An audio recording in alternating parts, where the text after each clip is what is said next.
दोस्तों नमस्कार। ये सतपाल सिंह निराश चैनल है और मैं हूँ सतपाल सिंह निराश। हमारी जो सरकार है, हमारा जो संविधान है, उसमें ये प्राविधान है कि सरकार के 3 अंग होते हैं: विधायिका, कार्यपालिका, न्यायपालिका। विधायिका संसद को कहते हैं। वो कानून बनाती है कि देश के हित में ये कानून ठीक है, इसे बनाओ। कानून बना कर राष्ट्रपति को भेजती है, वो मोहर लगा देता है, कानून बन जाता है। कार्यपालिका, इसमें मंत्रिमंडल और प्रशासनिक अधिकारी ये आते हैं। ये उस कानून का पालन करवाते हैं आम पब्लिक से। फिर आती है न्यायपालिका।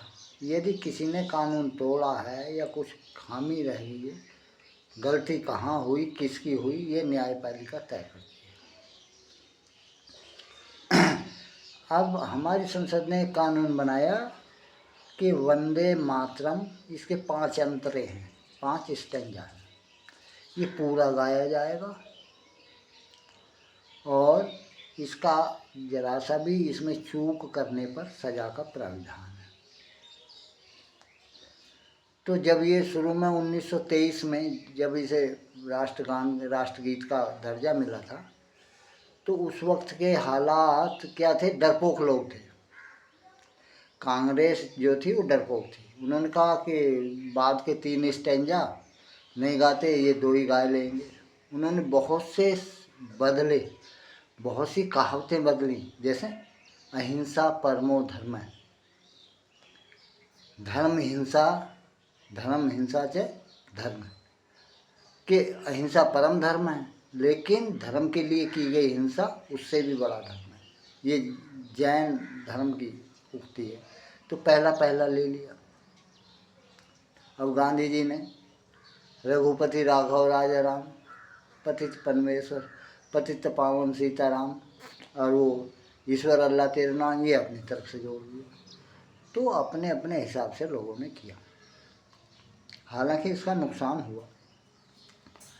अब मान लो कुछ लोग हैं जो वंदे मातरम गाने को अपने धर्म के विरुद्ध मानते हैं। अब तो मेरी बात सुनिए। जब कुछ लोग जो चाहते थे कि हम यहाँ ठीक नहीं रह पाएंगे, तो हिस्सा बांट लिया, भारत से अलग हो गए। वो इस्लाम के अनुयायी थे, वो राष्ट्र भी इस्लाम का अनुयायी बना। कुछ ही इस्लाम के अनुयायी यहीं रह गए। अब उनकी गलती ये है कि उन्होंने सोचा कि हमेशा परिस्थितियाँ ऐसी ही रहेंगी। भाई यहाँ क्यों रहे थे, वहीं क्यों नहीं गए जहाँ की छूट थी तुम्हें इस्लाम मानने की? वहाँ मानो इस्लाम। नहीं गए, अब चले जाओ। यहाँ तो हिंदू बाहुल्य है, हो सकता कभी हिंदू राष्ट्र भी हो जाए, और अगर हिंदू राष्ट्र हो गया तो वही कानून चलेंगे जो हिंदुओं के होते हैं। इस्लाम का कोई कानून यहाँ लागू नहीं हुआ। अब वंदे मातरम है, 5 स्टैंजा, तो आखिर वालों में सरस्वती तुलना की गई है मातृभूमि की, कि तुम दुर्गा जैसी हो, तुम ऐसी हो। तो ये गाने से इनकार करते हैं। भैया भारत में रहोगे तो गाना पड़ेगा, आज नहीं कल।